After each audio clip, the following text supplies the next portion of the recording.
Hello and welcome to a new episode of Bluemina Talks. Today we have a very special guest with us, the Deputy Prime Minister of St. Lucia, the Minister of Tourism, Investment, Creative Industries, Culture and Information, the Honorable Dr. Ernest Hilaire. Hello, Doctor. Hi, certainly a pleasure to be here with you today. Thank you. Doctor, could you provide us with some insights and tell us more about yourself so that our audience can better understand what you do? Well, as the Minister of Tourism, Investment, Creative Industries, Culture and Information, it's my responsibility primarily to ensure that St. Lucia's tourism industry thrives by ensuring that the product is of such a quality and diversity that it can attract visitors to St. Lucia. I also have responsibility for investment, including the Citizenship by Investment program. And it's essentially about increasing the levels of investment in St. Lucia, both foreign direct investment as well as local investment. And in reference to the Citizenship by Investment program, to ensure that the program is a high quality, a high standard program that can attract the best persons to become citizens of St. Lucia. And of course, culture and creative industry speaks for itself. It's about ensuring that the cultural heritage of St. Lucia continues to survive and to expose and develop the creative aspirations and the creative expressions of our people. And of course, information means the dissemination of official government programs and activities. So I do have quite a lot that I'm responsible for, but essentially it focuses a lot on the critical economic drivers of St. Lucia.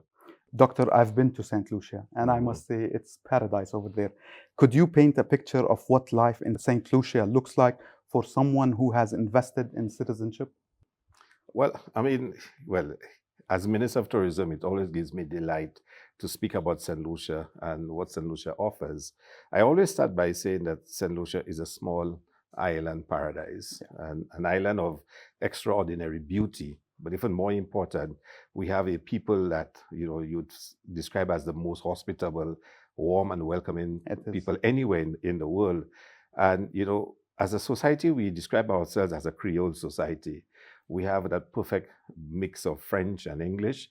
So most of the names in St. Lucia are French. The names of the places in St. Lucia would be French. Our gastronomy is heavily influenced by French cuisine. We have a French civil code and an English criminal code. We've produced 2 Nobel laureates for an island the size of St. Lucia, a population of 180,000 persons. We've produced 2 Nobel laureates, one in economics and one in literature. And it tells you a lot about St. Lucia. We have the world's only drive-in volcano. So it is literally, a crater that you can drive into. And of course, we have the most recognizable symbols of St. Lucia, the Twin Peaks, the 2 Petors. And St. Lucia is the perfect balance between beautiful beaches, hills, mountains, rivers, and all the forests and all those attractions that come with it. I think what really would attract somebody who's become a citizen of St. Lucia is the way in which they will be welcome when they travel to St. Lucia. It's our nature to always be welcoming, to always treat everyone as a special guest within our space.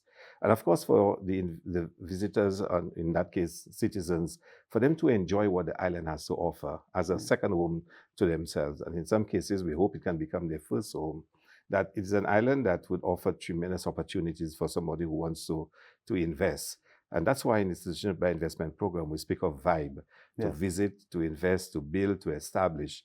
Come to St. Lucia, be part of our landscape, join that family of St. Lucians and share in the personality of St. Lucia. So you can come to St. Lucia, you can buy property, you can invest, you can be part of our economic infrastructure, whether it's in agro-processing, whether it is in light manufacturing, whether it is in tourism, or whether it is in real estate.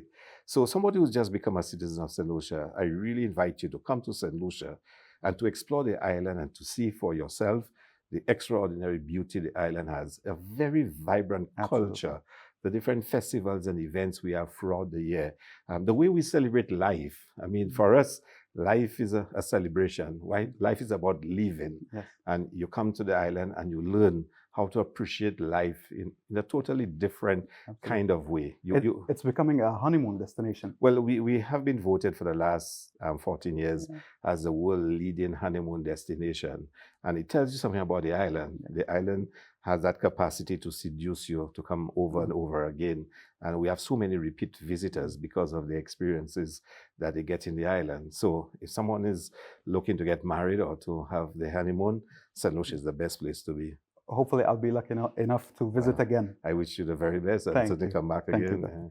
you. Since you mentioned the acronym VIBE, and it's stressed a lot from the officials of St. Lucia, what is the vision that St. Lucia aims to achieve with the CBI program? Yeah. Well, for us, the CBI program is very important. It offers to government, first of all, a source of financing, the attainment of revenue that you would otherwise not have. Yeah. So whereas government struggle to get loans at high interest rates, through the Citizenship by Investment Program, our bond option, we can raise financing at 0% interest, but we can also increase our revenue intake by leveraging our citizenship. But also, it's an opportunity for individuals to come and invest in the country. You become a citizen, you have certain rights, certain privileges, you can come to the country and you can come to invest. Yes. And like I said, to be part of the landscape of St. Lucia and help in the transformation of St. Lucia. So we see the Citizenship by Investment Program as offering those opportunities for us to bring in new skills, new talents.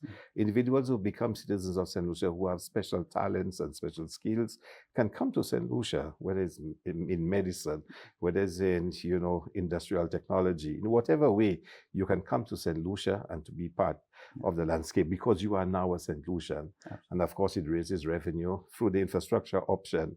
Government has an opportunity to renew the infrastructure of St. Lucia, the roads, the bridges, housing, all those needs that we have in St. Lucia. The program can assist us in achieving those objectives. Dr. Elir, one of the most important factors of citizenship by investment is the due diligence. What measures are in place to ensure the integrity and security of the CBI program, particularly concerning due diligence on applicants? Yeah, well, for us, due diligence is the foundation upon which any successful program should be built. So we take due diligence very seriously. And sometimes we are criticized for taking longer than other jurisdictions, and we don't really apologize for that. Yes. We believe it should be done properly. We believe if you are going to invest in a second citizenship, you should do it in a citizenship program that has integrity, that is respected, and programs are best respected and build integrity when there's an assurance of the quality of due diligence and the quality of the approval process, which is why we are thorough, why we are robust, and why we take our time to do it properly. And, we have a comprehensive, range of checks and balances that we put into place, whether it is documentary, research to make sure the documents we receive are in fact valid documents, whether it is the enhanced due diligence, whether it's law enforcement due diligence, and whether, at the end of the day, we can say to anybody who has gone through our process, we are largely satisfied that you have met all the requirements and you are worthy of a person to be a citizen of St. Lucia. Yes, yes. Doctor, what we usually do for every applicant, we talk about the benefits, benefits of citizenship by investment. In your own words, can you please tell our viewers what are the benefits of obtaining a citizenship by investment of St. Lucia rather than going to another program? Well, I think the first thing I always say is that the Caribbean is the best place to live. Yeah. And it's the best place to invest and to have a second home and to be a citizen of. But I believe St. Lucia has the best within the Caribbean. Yeah. So if you want the best of the best, you have to come to St. Lucia. First of all, you enjoy all the rights and privileges as any other citizen in St. Lucia. The right to own property, the right to enjoy all the release from taxes and all those other concessions and incentives that you can get. So if you do come to St. Lucia, you are St. Lucian, full and complete. And whatever any St. Lucian enjoy, you enjoy as well. But also, if you want to be part of the country, you want to obtain property, you can do so without any restrictions on you. If you want to invest, there is a suite of incentives and concessions, from waiver of income tax to waiver of VAT, to waiver of property tax that you can enjoy to ensure that whatever investment you make in the country is going to be profitable and fruitful. Doctor, last but not least, we received some concerns on files taking longer than anticipated. And in your recent speech that you gave at the IMC, these are not considered delays because you will not jeopardize the integrity for the program just for having faster processing. But would you be able to tell us more on this and what measures are being taken in place to assume efficiency for all parties? Well, I think, first of all, we should not see it as delays, as you stated. And I believe the system is and the processes are very efficient. And what we have introduced are additional measures that are necessary to ensure that we complete the due diligence process. And let me explain a little bit. There are concerns from our international partners that the programs offer opportunity for abuse. Yes. And for persons who don't have the most noble intentions to get citizenship through them. So they are concerned, and these are our international partners. And if they are concerned, we need to be concerned as well. They're worried about the national security, and they want to be assured that the processes that we have are robust and rigid enough. So it is upon our shoulders to ensure we outline a process, we stick to it, there's integrity and transparency in the processes so that we can satisfy them. So whereas some persons might say, it's a delay, it's not a delay, it's completing the process. Yes. So if we have to ensure that law enforcement review, financial review must be done and completed before we award citizenship, we will do so.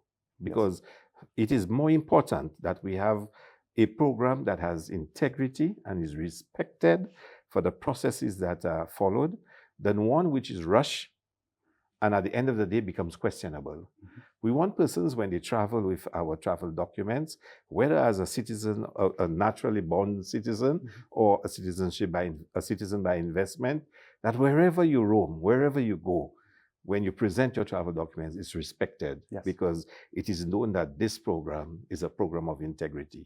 And if you're going to invest so much money in getting a second citizenship, surely you don't mind waiting an extra 2 or 3 months to know that the program is one of respect and one which, everybody's satisfied with. If you ask me which process to choose, I will choose the one that will take longer because you are investing significant amount of money. And also you want respectability in the documents that you carry. Well, my best advice to you is recognize that there is a program that can offer you that level of respect, that level of credibility, that level of integrity.